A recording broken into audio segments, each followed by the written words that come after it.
Why did Dennis Schroeder leave the Detroit Pistons? How impactful was he in Detroit? And why didn't the Pistons go through with the trade for Malik Monk? We'll break it all down in today's episode, Locked On Pistons Podcast. Let's go.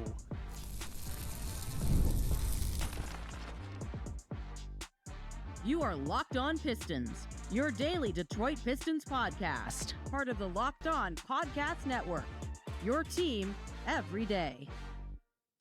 What's the deal? Welcome back to another episode of the Locked On Pistons podcast. Per usual, I am your host, Kook Hill. I've been covering the Detroit Pistons for the last 4 years for the Locked On Network. Been a credential media member over the last 3 years, and I appreciate all of you guys who make Locked On Pistons your first listen of every single day. We are free and available on all your podcast platforms. If you hadn't already, head to the YouTube channel at Locked On Pistons. Hit that subscribe button or leave us a 5-star review on whatever podcast platform you're listening to us on. That's another great way to support the podcast. And today's episode is brought to you by FanDuel. Right now, new customers can bet just $5, and if your bet wins, you'll get $300 in bonus bets to use across the app. Download the FanDuel app today. Today's episode is a crossover with Locked On Kings host Matt George. We discuss Dennis Schroeder's impact on the Pistons, why he left, how he will help the Sacramento Kings, and why didn't the Pistons and Kings end up going through with that rumored Malik Monk trade that we talked about early in free agency. I hope you guys enjoy it. About a 28-minute long episode. I hope you guys enjoy it. Have fun with it. I'll see you guys in the next one. Peace out, everybody. It's crazy to say that Dennis Schroeder played for 3 different teams last season alone, but it's the truth. And the final team that he played for was the Detroit Pistons, and that was arguably the best he played over those 3 teams last season. Granted, he put up good numbers in Brooklyn, but we know that Brooklyn team wasn't going anywhere. Dennis Schroeder, an important piece of that Detroit Pistons playoff push last season. And Kook Hill, the host of the Locked On Pistons podcast, joins me now to help break down Schroeder's time in Detroit and what, if anything, the Sacramento Kings can expect from their new starting point guard. Koo, break it down for me, man. This guy has bounced around the league so much, but he ends up in Detroit and very quickly becomes a pretty important piece to that team that it kind of exploded onto the scene last season. And I've been told and heard rumors and rumblings that if Detroit had their way in free agency, that they would have liked to keep Dennis Schroeder around. So walk me through, man. What was the what was it, 28 games of Dennis Schroeder in Detroit? What was that like for you guys?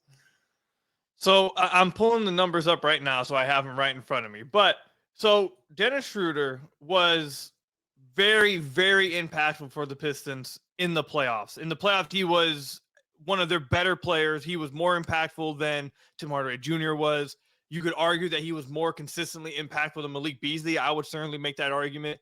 He was incredible for them in the role that they needed from him in the playoffs. With that said, during the regular season, individually, he was not playing the best. He wasn't very efficient, wasn't hitting very many shots from beyond the arc.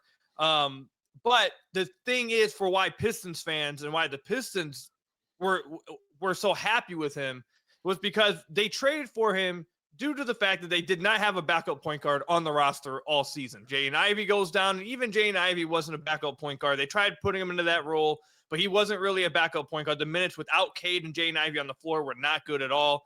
So they went out at the deadline because the team was much better than they expected them to be. Like the week before the trade deadline, Trajan Langdon, president of basketball operations for the Pistons, comes out and says, yeah, we're a lot better than I expected us to be. I did not expect us to be this good, and that kind of changed how they wanted to attack the deadline. I feel like they would have attacked it differently if they were not already the 5th seed at that point, or the 6th seed, whatever, fighting for a top 5 seed in the East. So he goes out, he trades for Dennis Schroeder because they needed some backup point guard minutes that could survive without Cade on the floor. And during the regular season, the Pistons were minus 4 points per 100 possessions with Cade off the floor before they traded for Dennis Schroeder. When they acquired Dennis Schroeder, the rest of the way, they were a plus 1.3 in the minutes with Schroeder without Cade. So that was a 5-point on-off differential. Really paid off for the Pistons. So Dennis Schroeder himself didn't play that great during the regular season, but simply having a point guard who could set the table, get to the paint, make a kick out, make the right decisions, not turn the ball over too much. Having that guy was incredible for them during the regular season and made a difference. And then in the playoffs, he was hitting crazy shots from beyond the arc. He was playing incredible defense on Jalen Brunson. He was very impactful in the playoffs. But I think overall, just having that veteran presence at the point guard position was what really sold everybody on having Dennis with the Pistons. It's funny when most people look at stats for a player, their eyes immediately search for points per game and then search for shooting percentages because this is such a scoring league. And Dennis Schroeder has been labeled, and rightfully so throughout his career, a scoring guard. But my eyes for Schroeder specifically are going to those assist numbers and the playmaking, because I look at Schroeder for Sacramento's situation. And I look at the fact that you've already got a plethora of scorers here, primarily DeMar DeRozan and Zach LaVine. And the two of them, of course, have their history together in Chicago. And if history tells us anything, it's that when those two were most effective together in Chicago, when the Bulls actually made the playoffs, it was the one year where Lonzo Ball was healthy and they had a point guard who could kind of set the table for them. So I love the scoring ability of Dennis Schroeder, and he put that on full display over the course of the Eurobasket tournament. But over the semifinal and the final of Eurobasket tournament, he also had 12 assists in both of those games. That is the Dennis Schroeder that I'm paying close attention to. That is the Dennis Schroeder that the Sacramento Kings need. What can you say about the playmaking side of Schroeder, or was, like you said, the role that the Pistons needed from him with Cade out simply being, hey, man, go score the basketball for us while we get Cade some breaks? So I thought the playmaking from Schroeder was really good for the Pistons. I think most importantly with Schroeder is that he doesn't turn the ball over. With the Pistons, he only averaged 1.3 turnovers a game. That was big for them. They needed somebody who could go out there, set the table, play make, but not have these mistakes, not turn the ball over, which was a big problem with Jaden Ivey when he was on the floor without Cade. He had a career-high turnover percentage this past season. They needed someone who could improve on that, and Dennis Schroeder was able to do that. I think with Schroeder, the biggest thing that when in the playmaking department that popped for the Pistons is that, and I asked this question when they traded for him, if you looked at all three teams he played for this past year, I looked at the amount of times he got to the rim with each team, and he had a crazy high rim frequency with the Brooklyn Nets, but then it tanked like all the way down to 3% with the Warriors. And when the Pistons traded for him, I was like, okay, is he washed at this point? Is that what it was? Or was it he's playing in a different system that, you know, he's not really asked to get to the rim? If he can get to the rim still, that would be great. And the Pistons, I should say, he started to get back to the rim. He started to showcase that speed. And the fact that he's able to get to the rim opens up these playmaking angles for him. You have to have that threat of a scorer at the rim, and he's provided that, and he's able to make the basic reads. I wouldn't go out there and call him Chris Paul or anything, but Sure. He makes the smart passes. He makes the right decisions. He does have scoring ability. He does have a real knack at drawing fouls. And because of how fast he is, he knows guys have to try to bump him on his drive. He draws fouls that way. He did a great job of that with the Pistons. But because of how quick he is and how easy he is to get to the basket, he's able to spray out for shooters. He's able to make these easy decisions, the dump offs of the big. So I think the most, if I were to sell Sacramento Kings fans on his playmaking, it's more so about the fact that he's not going to make very many mistakes, and he's going to make the right decision most of the time. Every now and then he may take an errant shot, you know, maybe a shot that he believes himself a little bit too much about. Maybe that may happen a little bit, but in regards to playmaking, he really did a great job of taking care of the ball and finding open teammates with the Pistons. Caffeine just got a flavor upgrade. 5-hour energy shots deliver tasty caffeine in 17 bold flavors. Each 2-ounce shot packs the caffeine of a premium 12-ounce cup of coffee, plus B vitamins and nutrients with 0 sugar and 0 crashes. What I love most is how portable they are. Big, tasty, tiny shot. You can take it anywhere and get that boost whenever you need. I always reach for my favorite flavor. One of the 17, there's all kinds of different flavors you can really take on because it's always so refreshing and gives me a quick lift before a busy day. Honestly, I love how fast it kicks in, and that's sugar-free, so I don't have to worry about crashing later. Enough with boring, flavorless caffeine. It's time to give your caffeine a flavor upgrade with 5-hour energy shots. Get the favorites you love or be bold and try something new in-store and online at www.5hourenergy.com or Amazon today, again, to try one of the 17 bold new flavors with 5-hour energy. Cool. I don't know about you. I take those 20 some odd games he plays in Golden State and I just toss him out. That was obviously such a failed experiment there. Golden State is in their own little bit of a mess in terms of identity. It's really, hey, we have Steph Curry and we're just trying to maximize that for as long as possible. So I don't really judge Schroeder or even the Warriors on how those games win. It just was not a good fit. But with you, like he comes to Detroit and like it's very clear, okay, I'm Cade's backup. right? There's absolutely no ifs, ands, or buts about it. The Sacramento Kings signed Dennis Schroeder because they quite literally did not have a point guard on the roster. So Dennis Schroeder is coming in here. He signed a 3-year deal. Short term, as of right now, he is not just the starting point guard, he is the point guard on this roster right now. Maybe Russell Westbrook comes in as well. We'll have to see if that happens. But Dennis Schroeder is the point guard on this roster right now. How do you, again, knowing what you know about Schroeder as the backup, how do you feel about if your team were to, like, put yourself in Kings fans' shoes, I guess, your team just signed Schroeder to a 3-year deal.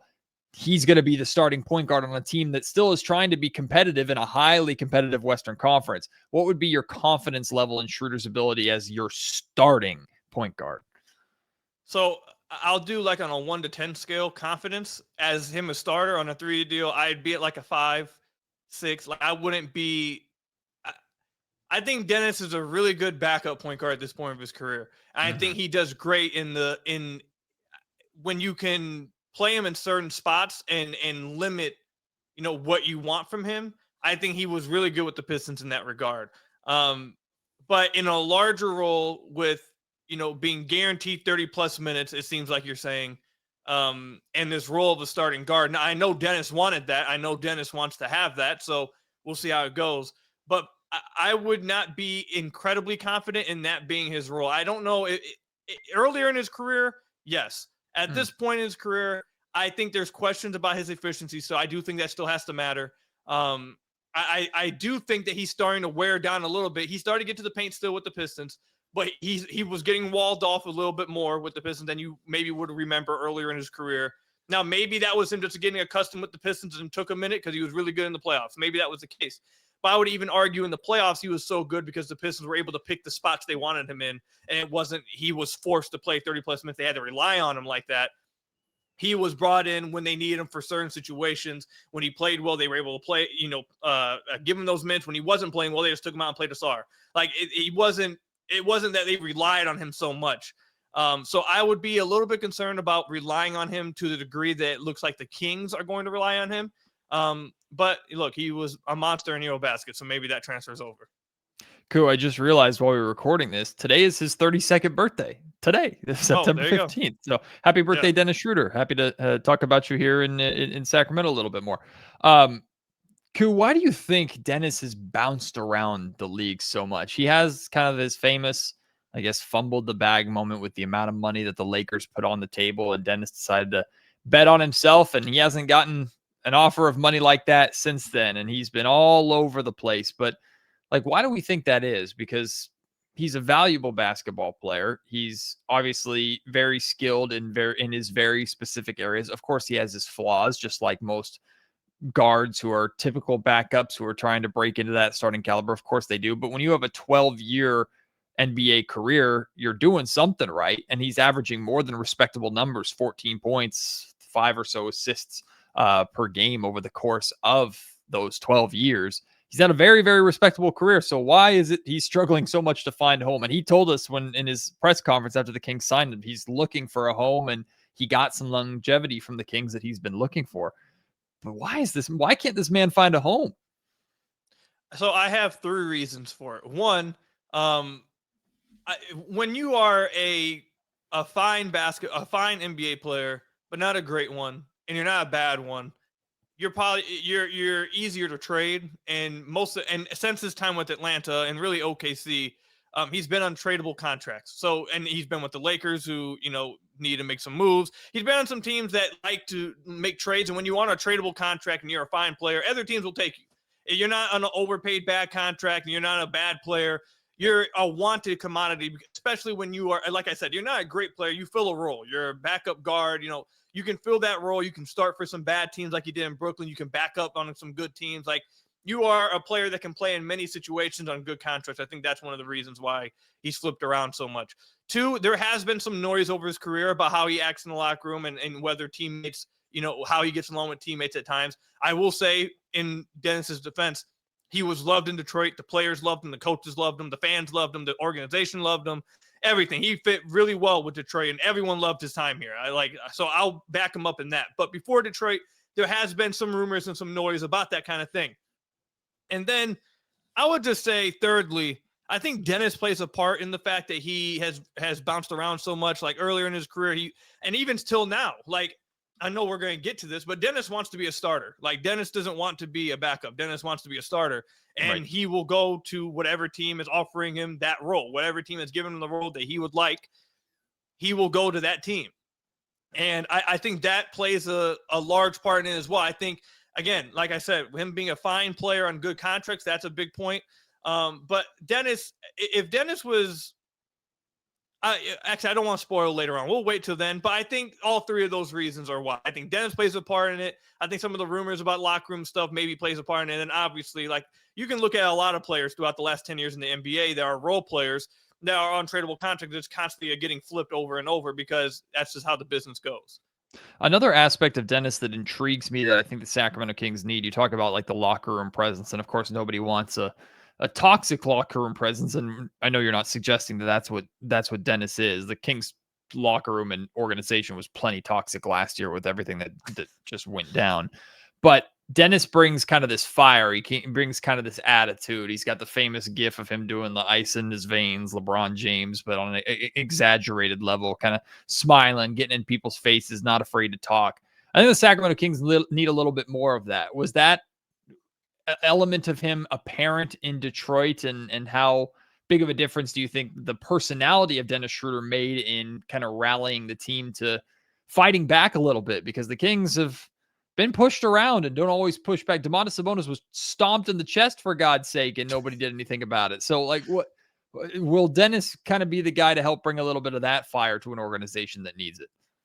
No, yeah, Dennis definitely has a loud, I would say, a loud personality that doesn't really, and when I say loud, I don't mean he's constantly screaming. I mean like his personality pops on the court. He definitely has that swagger to him. He has a little bit of cockiness to him. He does talk quite a bit, and that's one of the reasons why he was so loved in Detroit during his time here, is that Detroit loves those type of players. He talks a lot. He's not afraid to get chippy with somebody. There is a video, I believe it was when Isaiah Stewart got into it with somebody, and Stu, at the end of the year, it was like, I think he said, well, we'll meet you in the locker room or something. He was like, it was one of those, I forget who it was that does those video breakdowns when they kind of read the lips and they show everybody what it was they were saying, whatever.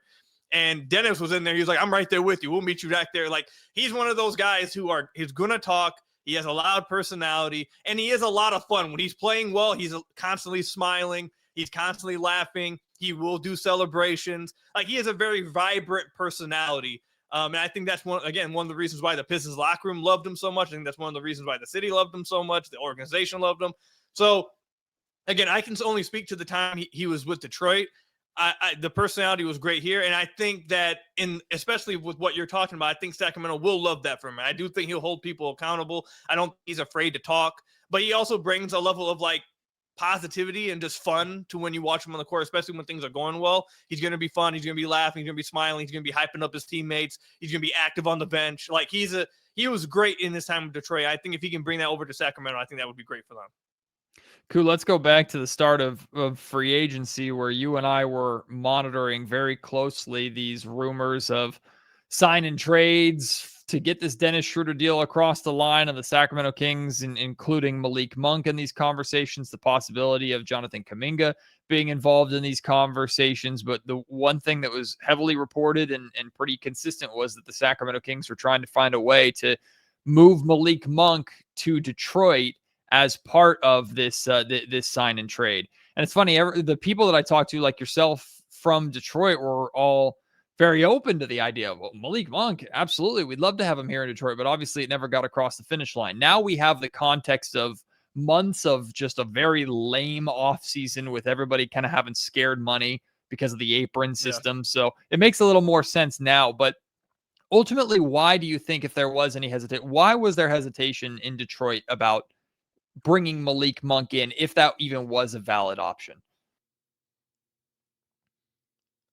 The NFL season is here, and FanDuel is making sure you're ready for kickoff with a can't-miss offer. The Detroit Lions bounce back 1-1 now. I bounce back in fantasy. I'm also 1-1 now, so NFL season is going a little better now. Right now, new customers, though, can bet just $5, and if your bet wins, you'll get $300 in bonus bets to use across the app. It makes every game more exciting, whether you're watching your team or just keeping an eye on your fantasy lineup. I'm doing both. It's quick, easy, and the best way to add a little bit more energy to your Sundays. I've told you guys this many a times. Been using FanDuel for a long time. It's super easy to use, super self-explanatory, but most importantly, super fun to use. So are you ready to play? If you are, download the FanDuel app now by visiting FanDuel.com to get started. That's FanDuel.com to place your first $5 bet, and if it hits, you'll get $300 in bonus bets to use across the app with FanDuel. Yeah, so this is probably one of the most, if you talk to Pistons fans, this is probably one of the more frustrating parts of the offseason. Just to break it down real quick, Malik Beasley, the day before free agency, has his whole gambling investigation go down, all right? So, and Malik Beasley, they were ready to re-sign him to a 3-year deal and give him the full MLE and have him just come back. As soon as that happens, that has to change the course of play. He's still currently a free agent. We know, we've heard enough about that, et cetera, et cetera. So the Pistons had to pivot. And then very early in free agency, they signed Karis LeVert, and then very early in free agency, they sign and trade for Duncan Robinson, and that basically uses up all of their cap spending and able to really improve the team. Now, at that time, there was a lot of some Pistons fans were okay with this, and a lot of Pistons fans were like, "This is it, like this is all you're doing after such a great season. Like what's going on?" Like there's a lot of stuff like that going on, and then obviously this whole thing when Malik Monk went down.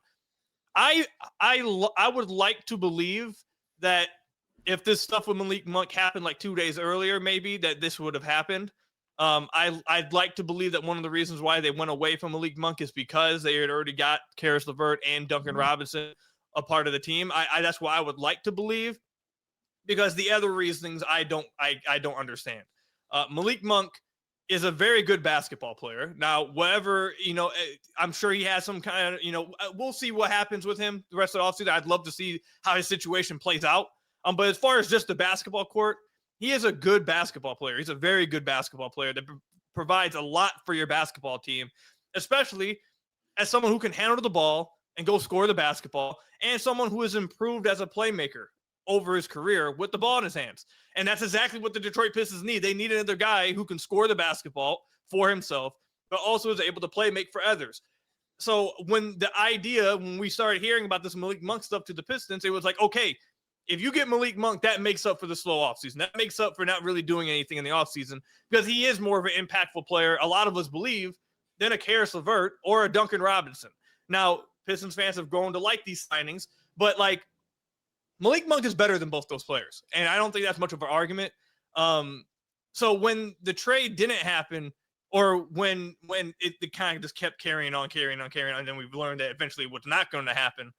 I heard that there was 2 reasons why that the Pistons didn't go move in on the trade. The main reason that I had been told over and over and over and over and over again was that he has a longer contract than Trajan would like to take on. Trajan has signed all the players. I believe Malik's on a 3-year contract, correct? After this, like he has 3 more years on his contract. Correct. Yeah. The final year is a player option that he's accepting.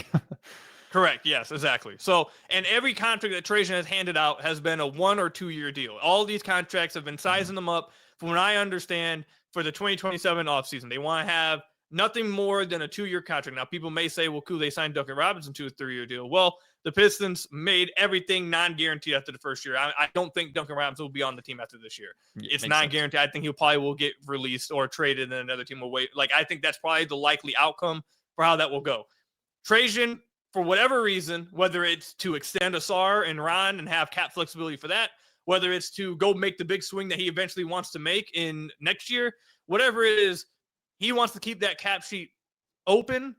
2027, around there, he doesn't want to take on any 3-year contracts.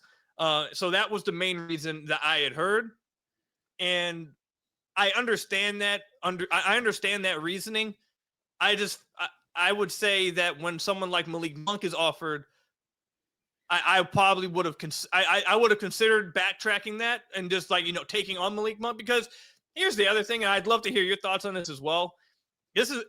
This plays a part into like Jay and Ivey's contract extension as well for the Pistons, why they haven't extended them. You look at all these like scoring guards across the NBA, and it seems like all their value has just tanked. Like Anthony Simons tanked, Colin Sexton tanked, Malik Monk tanked. Jay and Ivey it hasn't been extended yet. It seems like his value is not where he wants it to be. Like Malik Monk is not on some crazy deal to me. Like he's getting paid less than $20 million a year. It's not like he's getting paid $26 million a year. Like, he's on a fine contract. So, like, I guess I'd like to know just from your perspective, like, is he really on that bad of a contract, or are we seeing? I've speculated on the podcast that we're just seeing the NBA tell us that these scoring guards that don't really play defense and don't really have size, we just don't value them anymore. That, like, what you're seeing as well? Yeah, I think there's just a surplus of scoring guards in the league right now, to a point where I guess teams feel confident. It's kind of the same way that I think they used to feel about 3-and-D like wings. That isn't much of a thing anymore. Back in the day, every team had like 2 3-and-D wings. And like, okay, a guy that can shoot threes and play defense. Got it. The Sacramento Kings have been searching desperately for those for a long time, by the way.